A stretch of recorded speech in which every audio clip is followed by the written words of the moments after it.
Tribute to the late President John Kennedy. But very, very few people here today were here on that day 40 years ago. I know that these people would love to hear some of what you have to say. At the 40th anniversary, keep telling people, tell your children what happened, because you can't fix something if you don't know it's wrong. So please, let us have a torch to pass it to. Thank you for being here today. Ladies and gentlemen, Beverly Oliver. On January 20th, 1961, from our nation's capital in Washington, D.C., we heard those words, "The torch has been passed to a new generation."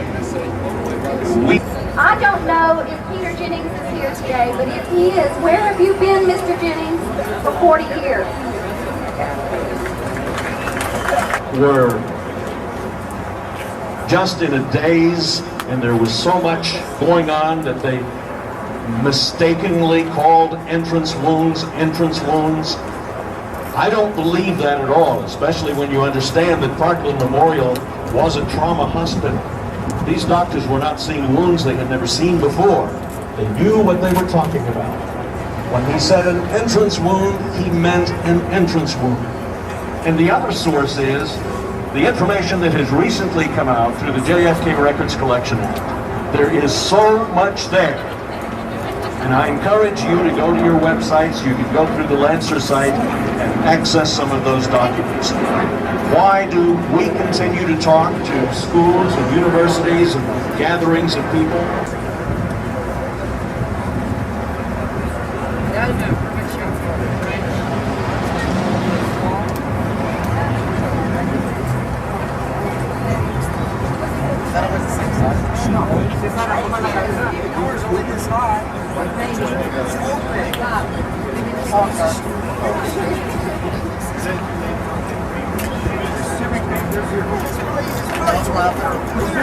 This is 6 inches high. What? Oh, that wasn't there? You can walk out here. Oh, you can go there now? You can come up over my room.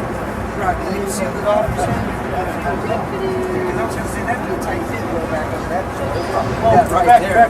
Back in the 60s, I'm sure. You go all the way to the Trinity River from the freshman. Alligators.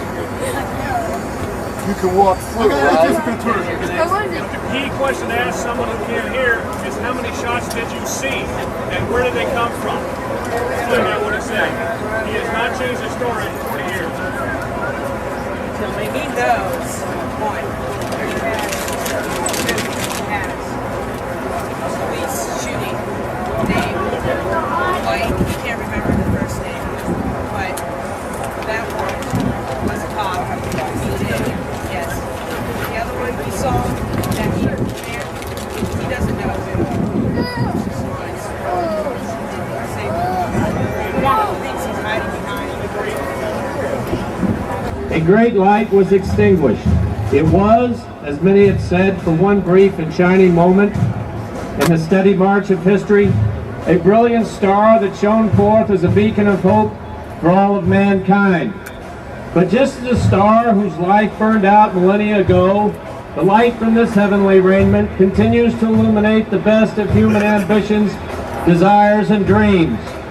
For those of you who are younger and were not fortunate enough to have been alive while President Kennedy inspired this nation and the world, one need only view the photographs and watch the films to see how much the people love this man. However, it was not just the charm and charisma of John F. Kennedy that drew people to him, but it was the strength of his words which lit the fires of hope in the hearts of men and women around the world.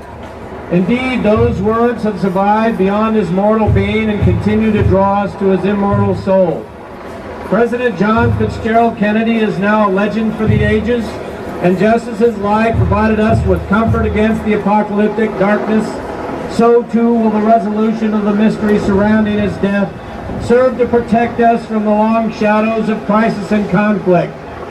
For a moment, let us listen to some of President Kennedy's words, so that on the 40th anniversary of his death, we may use them both as a shield to give us hope for humanity on the one hand, and as a sword to give us the courage to smite the bodyguard of lies surrounding his death on the other hand. What kind of peace do I mean? What kind of peace do we seek? Not a Pax Americana enforced on the world by American weapons of war. Not the peace of the grave or the security of the slave. I am talking about genuine peace. The kind of peace that makes life on earth worth living. The kind that enables men and nations to grow and to hope and to build a better life for their children. Not merely peace for Americans, but peace for all men and women. Not merely peace in our time, but peace for all time. So let us not be blind to our differences, but let us also direct attention to our common interests and to the means by which those differences can be resolved. And if we cannot end now our differences, at least we can help make the world safe for diversity. For in the final analysis, our most basic common link is that we all inhabit this small planet. We all breathe the same air. We all cherish our children's futures, and we're all mortal.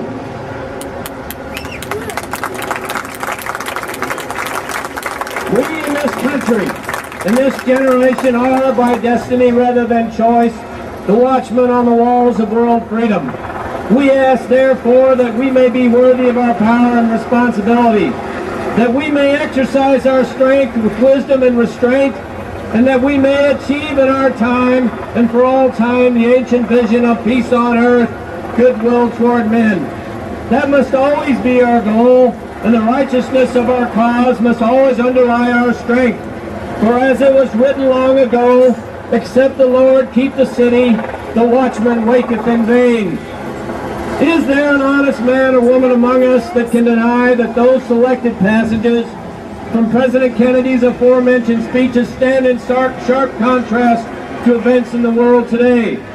To further dramatize the power of President Kennedy's words, slight modifications can sometimes serve as a weapon to defend historical truth.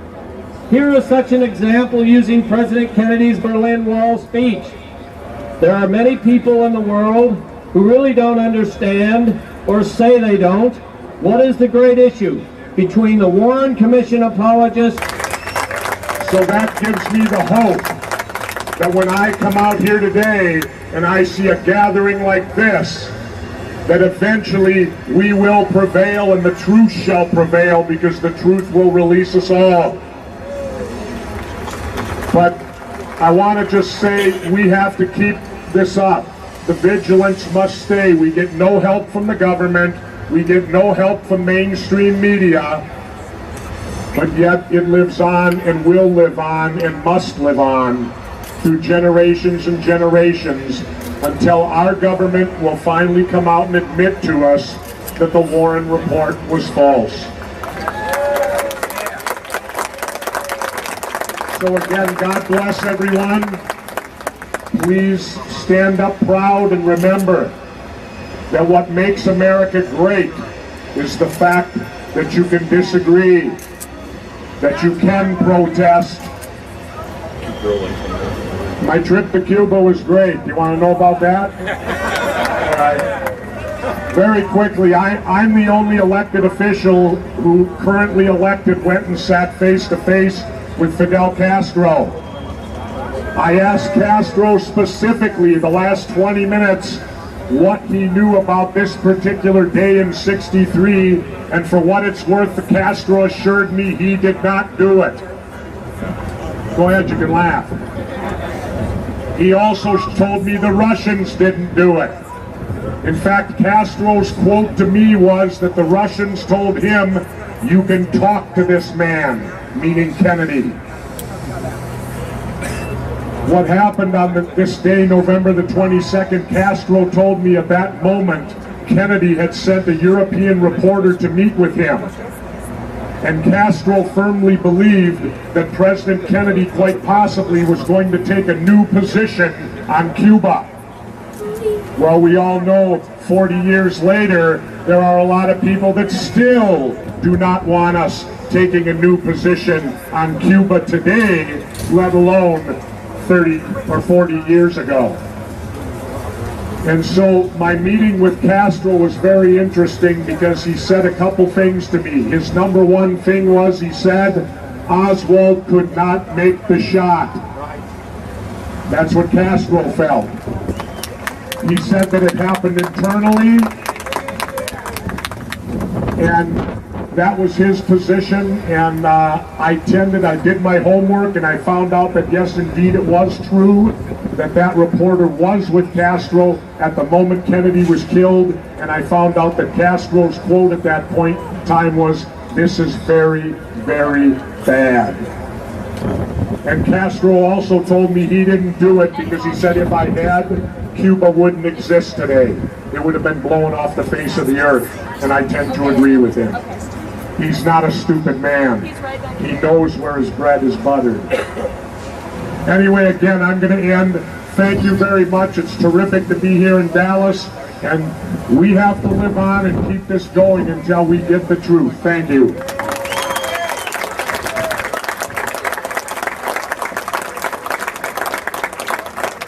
From Minnesota to Cuba to the grassy knoll, perhaps one day we can say to Washington, D.C., Jesse Ventura.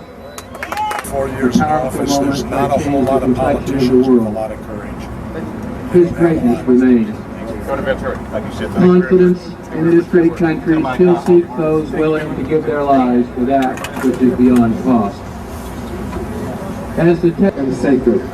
An American battlefield as filled with pain, as filled with grief, as filled with injustice as any in this country or overseas. We, those of us who have striven for peace and justice, those of us who have striven to answer the ultimate question, why did he die? If you would like to talk one-on-one, I know that there is some media here, Mr. Tagg would like to speak with you. Well, Deborah, we must be very close to the mark.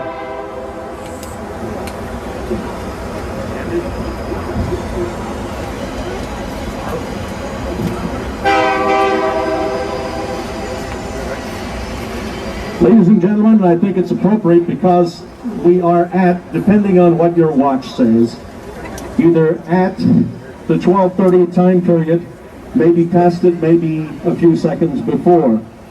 But I will ask Deborah to give us some conclusion to our observance today. Thank you, Jim, and thank you, Mr. Tagg, for coming. As I look out here and see all of your faces, I have to congratulate you. Congratulations for being here. You did a brave thing today.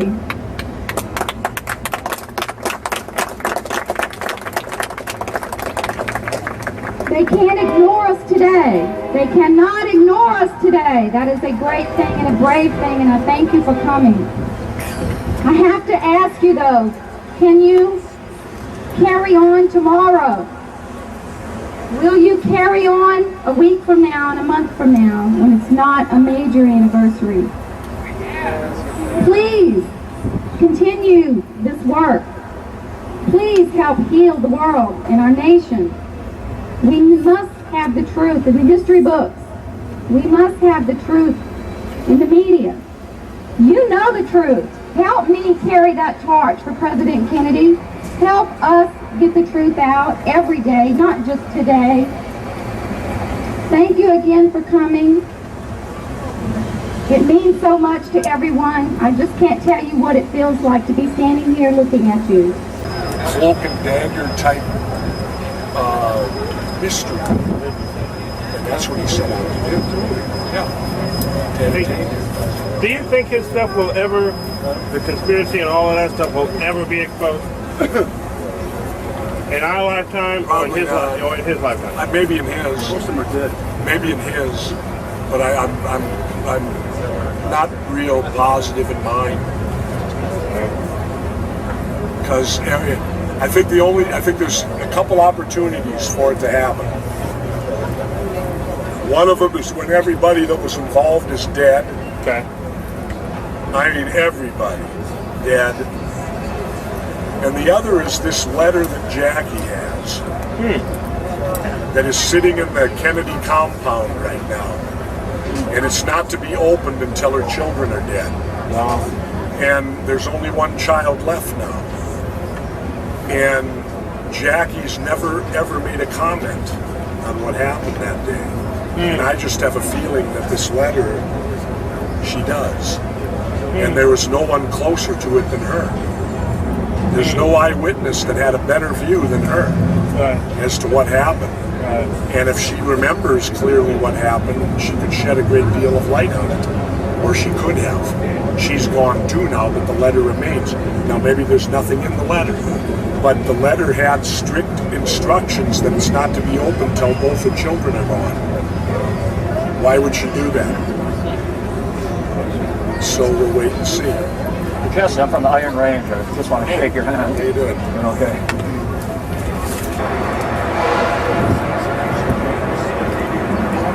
Good to see you.